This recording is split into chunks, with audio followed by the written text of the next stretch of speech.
Hey everybody, this is Erin Lincoln with the Quick Stitch Kit Sewing Staples, and this tutorial is to show you how to make these felt floss bobbins with iron-on tags that fit in the little box we've included in the kit. It's a lot of fun and super easy and so great to organize. Alright, just to show you, here are the little bobbins, and they are in the box that comes with the kit. And what we're going to do is we're going to take the iron-on paper that comes in the kit as well, and this stamp from the stamp set, and start working on that tag. Alright, this particular stamp, this is the only application, but it's really great, so you're not going to mind one bit. You're going to take your True Black ink and this stamp and stamp it right on the solid portion of the iron-on transfer sheet. Looks really funny, right? And you're going to get whatever floss you want to make your bobbin with, and you locate the number right there on that tube. The area we're concerned with are between these little lines on the rectangle, and I'm going to show you how those all work.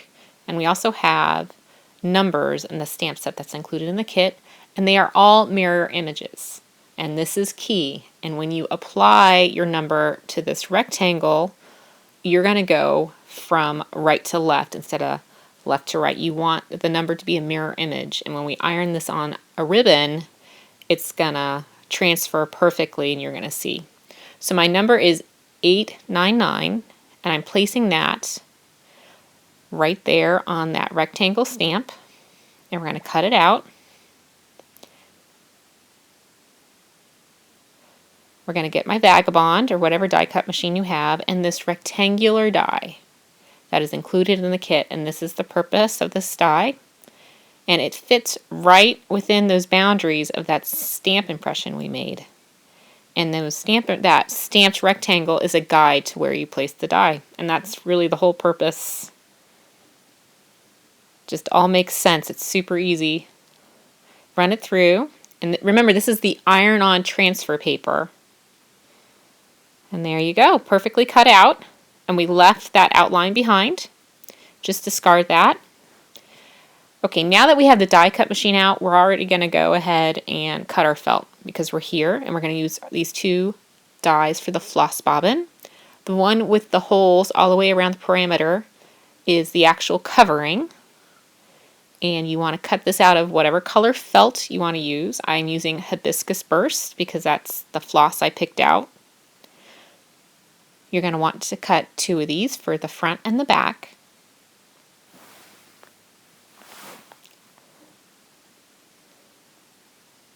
Run it through again.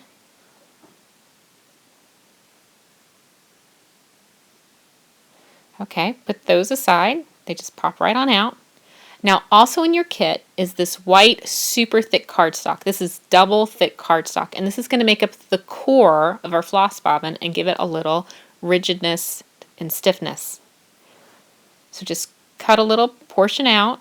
I like to trim away, use just what I need. And this die, which only has 3 holes at the top, is what you use with the double thick cardstock. And this is really thick, so you're going to have to pop it out. But it's okay, it's going to get completely covered up by the felt. It's just the solid core. Okay, back to that little iron-on transfer rectangle we have.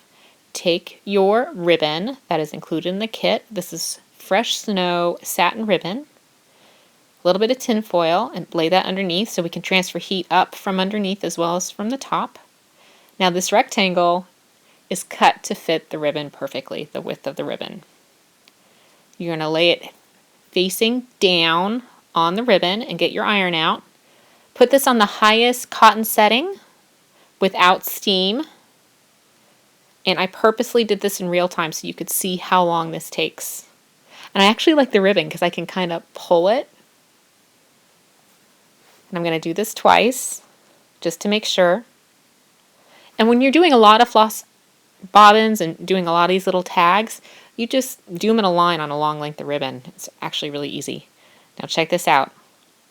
We're going to peel it away, the backing, and the stamped impression is going to be on the ribbon, and it is not a mirror. It's a mirror image of what we did before, which reads right on the ribbon.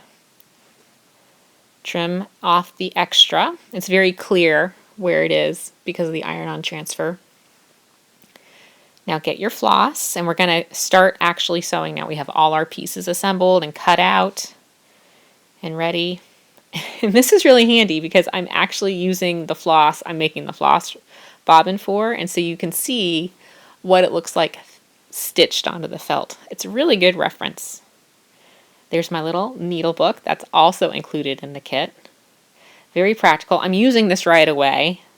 I couldn't wait to have this to organize all my needles because it's a mess. Now I have a very big needle, and I use both ends of it, but not for sewing.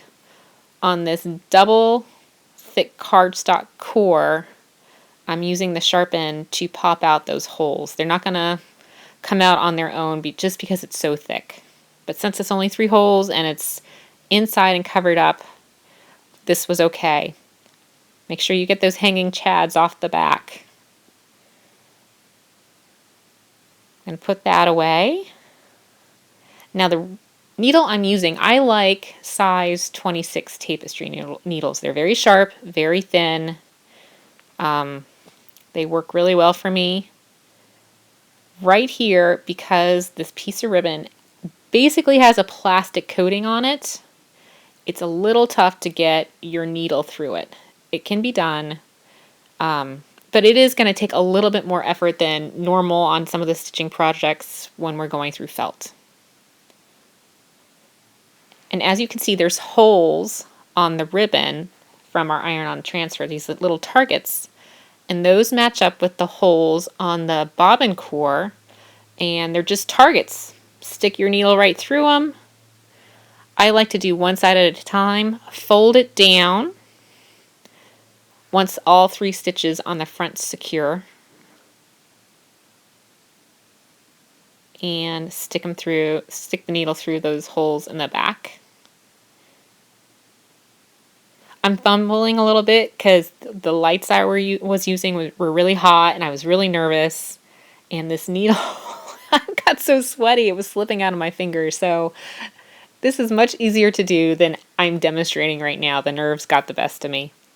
But basically you use that row of 3 holes on the bottom of the ribbon, on the top of the ribbon, and the 3 holes on the bobbin core to sew this all together. And you do this consistently throughout the floss bobbins, and they all look perfectly uniform because you're using these guides. Okay, here's the felt covering. Now that needle I used to pop out the centers on the double thick cardstock, I used the back end to kind of pop and prep my felt. It gets those little plugs out. And if the project's small enough, I like doing this because I like seeing the holes, and my needle just glides right through those holes really nicely. So I will take the time. It doesn't take long at all to pop those out. Now you can see the core for the bobbin goes in the middle, and you put the felt on top and the bottom, and then you start sewing it up. I go in between the layers of felt, and then I do a running stitch all the way around. I reverse it and fill in the spaces, and then I tie it off. And this is what I do for all the stitching projects. So running stitch. And again, this is my size 26 tapestry needle, and it just starts in those holes. I just love it. It's very easy, very smooth. I'm just stitching this up, and the core to this, that double cardstock core, fits right inside the parameters of the holes on the felt piece, the felt covering. So if you hold it with your hands, you shouldn't have any problem getting your needle through. You won't hit it. Okay, I've gone all the way around with a running stitch, and now I'm just reversing, and I'm filling it in, and I wanted to show you that. At this point, that bobbin core is firmly in place. I'm not worried about it moving around. That is off my list of worries. Okay, the last stitch through just one side of the felt, up the middle, and then I tie it off with the other side of my thread, just a square knot. And this way that knot and the ends of your thread are hidden between the felt layers. You don't see them. Nice and finished. Use my scissors, just cut it. I try to pull it tight so I get as much up as possible. And I just use the point of my scissors to kind of push it back in there. And as you can see, that little ribbon tag is now perfectly in place with the corresponding number to the floss and the felt. And all is right in my little sewing world. Everything's nice and organized. This is what a whole hank of felt looks like. Hank of floss, excuse me. Fits right like that. And then it goes in the little box, and you can fit 6 floss bobbins in the box. Pretty handy, isn't it? All right, there you go. That's how you make the felt floss bobbins with the iron-on tags. I hope you love it, gonna use it, and enjoy the rest of the Quick Stitch Sewing Staples Kit by Papertrey Inc.